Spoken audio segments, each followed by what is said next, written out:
స్థాయిని పోల్చుతా రాహుల్ గాంధీ గారు వస్తే మేము కేసీఆర్ గారు వస్తారు కావాలంటే చర్చ చేస్తాం. ఒక పదవి ప్రజలు ఎన్నుకున్నారు ఒక పదవికి, ఆ పదవికి రావడానికి సంబంధించి ఈ తేడాలను మీరు ఎట్లా చూస్తారు, ఈ వ్యత్యాసాలని? స్థాయి అనేది మనిషి యొక్క పుట్టుకుని బట్టి రాదు, నువ్వు నడిచే ప్రవర్తన, నువ్వు చేస్తున్న వృత్తిని బట్టి వస్తుంది. నీకు అపోజిషన్ లీడర్గా నీకు క్యాబినెట్ ర్యాంక్ ఇచ్చారు, నీ స్థాయి ఏంటి? ప్రభుత్వం ఏ రకమైన తప్పులు చేస్తుందో ఎండగట్టడం నీ పని. తప్పుడు మేము పనులు చేస్తామంటూ ఆయన ప్రజలకు చెప్పాల్సినటువంటి వృత్తి అయింది. దాన్ని వదిలిపెట్టి నేను ఎందుకు రావాలని ఫామ్ హౌస్లు కూర్చొని 24 గంటలు తాగకుండా కూర్చుంటే నీకు ఎట్లా సాధ్యపడుద్ది? నువ్వు ఎట్లా అపోజిషన్ లీడర్గా ఉంటావు? నువ్వు ఇమీడియట్ రిజైన్ చేయాలి, చేసి నీ కొడుకో నీ మేనల్లుడికి వెయ్యి.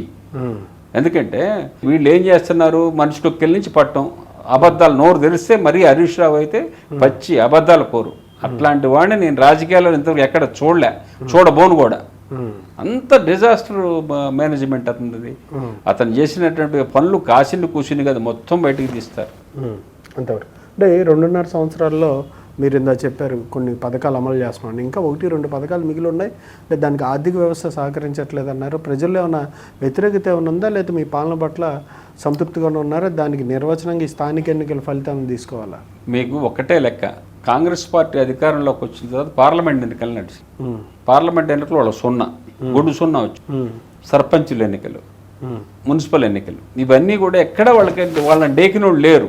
వాళ్ళిద్దరు అబద్ధాలు చెప్పుకుంటూ రోడ్డు మీద తిరగడం తప్ప వాళ్ళకి అసలు వాళ్ళు రిజైన్ చేస్తే వాళ్లే గెలవరు. ఇప్పుడు మమ్మల్ని రిజైన్ చేయడం అంటాం కాదు, వారు రిజైన్ చేయమని ముందు చేస్తే వారు గెలిస్తే పెద్ద గొప్ప కింద లెక్కే.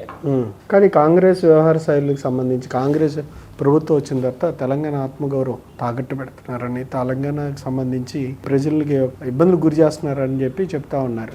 ఇది వాస్తవంగానే ఆత్మగౌరవం తాకట్టు పెడుతుందా మీ కాంగ్రెస్ ప్రభుత్వం? వాస్తవంగా చెప్పాలంటే ఆత్మగౌరవాన్ని సర్వనాశనం చేసింది వాళ్లే. తెలంగాణ రైట్స్ మొత్తం కోల్పోజేసింది జగన్తో టైప్ చేసుకొని. ఒక్కటి కాదు, అనేక రకాల చేపల పులుసు దీన్ని వచ్చి నేను వాళ్ళకి రాసిస్తా, వీళ్ళకి రాసిస్తా, అది చేస్తా.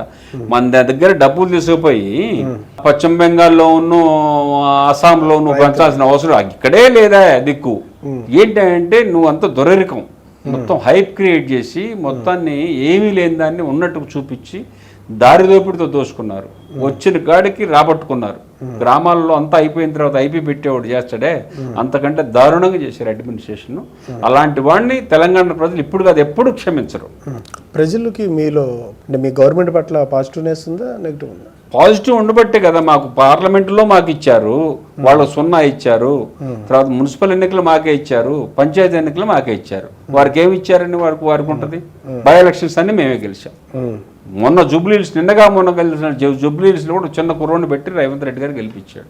మీకు సంబంధించి బీజేపీ బీఆర్ఎస్ వాళ్ళిద్దరూ రేపొద్దున ఎలక్షన్స్లో కలవబోతున్నారా, లేదంటే మీకు వాళ్ళకి ఎవరెవరికి పొత్తు ఉంటుంది, లేకపోతే అండర్లైన్గా ఎవరి మధ్య ఆ సఖ్యత భావంతో పరిపాలన చేసుకుంటున్నారు?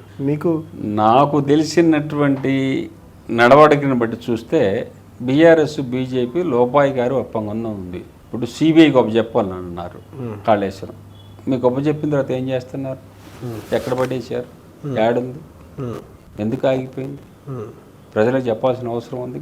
1,00,000 కోట్ల రూపాయలు దాన్ని దారాదత్తం చేసినటువంటి వ్యక్తిని 200 కోట్లు 150 కోట్లు చేసిన గడ్డి స్కామ్ లాంటి లల్లూ ప్రసాద్ యాదవ్ లాంటి వాళ్ళనే కాంగ్రెస్ పార్టీ అధికారులు ఉండడానికి శిక్షించింది. ఇన్ని 1,00,000 కోట్లు ఒక్క ప్రాజెక్టు మీదనే, తక్కిన వాటి మీద కాదు.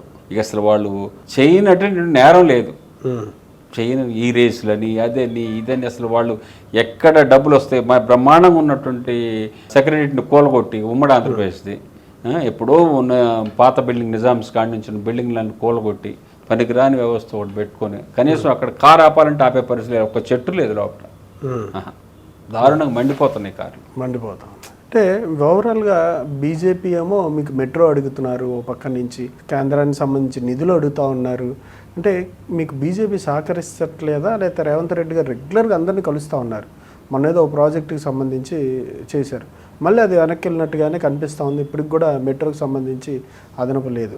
వాటి మీద ఉంటారు. అట్లా ఫ్యూచర్ సిటీకి సంబంధించి నిర్మాణం చేయగలుగుతారా? ఇట్లా మూసీ సుందరీకరణ, ఈ 3 అంశాల్లో మీ ఒపీనియన్ ఏంటి? అంటే రేవంత్ రెడ్డి గారు కానీ వారు సహచార మంత్రివర్గం కానీ ఒకటి పట్టుకుంటాడు, వదిలిపెట్టలే, మధ్యలో పారిపోయే మనస్తత్వం కూడా కాదు వాళ్ళది. చివరి వరకు పోరాడి వాళ్ళు అనుకున్న సాధించి ప్రజలకు కావాల్సింది సాధిస్తారు. వాళ్ళు అనుకున్న దానికంటే కూడా ప్రజలకు కావాల్సింది సాధిస్తారు. మూసీ కానివ్వండి, ఇవన్నీ కూడా ప్రజలకు కావాల్సినటువంటి, దీంట్లో ఎక్కడా వాళ్ళు రాజీ పడేటువంటి పరిస్థితి లేదు. వారికో వీరికో భయపడే వ్యక్తులు కూడా అందుట్లో లేరు. భయం అనేది వాళ్ళకి తెలియదు. ప్రజలు మనకి అవకాశాన్ని ఇచ్చారు, వాళ్ళకి జవాబుదారీగా పనిచేయాలని చేస్తున్నారు తప్ప నేను ముఖ్యమంత్రిని, నేను ఉప ముఖ్యమంత్రిని, నేను మంత్రులని మా వాళ్ళు ఎక్కడా కూడా ఆ రకమైనటువంటి లేదు. సేవకులకునే పనిచేస్తున్నారు.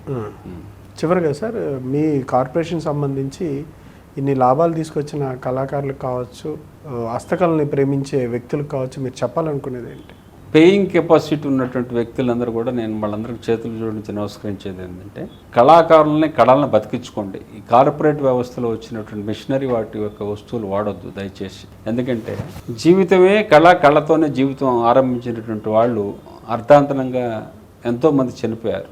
దానికి కారణం ఏంటంటే ఈ కార్పొరేట్ వ్యవస్థలు వచ్చి ఇవన్నీ మిషనరీ అయిపోయి వాళ్ళు జీవించే పరిస్థితి లేకుండా చేసింది. కాబట్టి మీరందరూ కూడా ఆదిమానవుల దగ్గర నుంచి చెప్పినప్పుడు కూడా సహచర జీవరాశిని మనం బ్రతికించుకోవాలి. దానికి ముఖ్యం హస్తకళాకారులు ఏంటంటే కుల వృత్తిలో ఉన్నటువంటి వాళ్ళందరినీ కూడా బతికించవలసిందిగా నేను విజ్ఞప్తి చేస్తాను.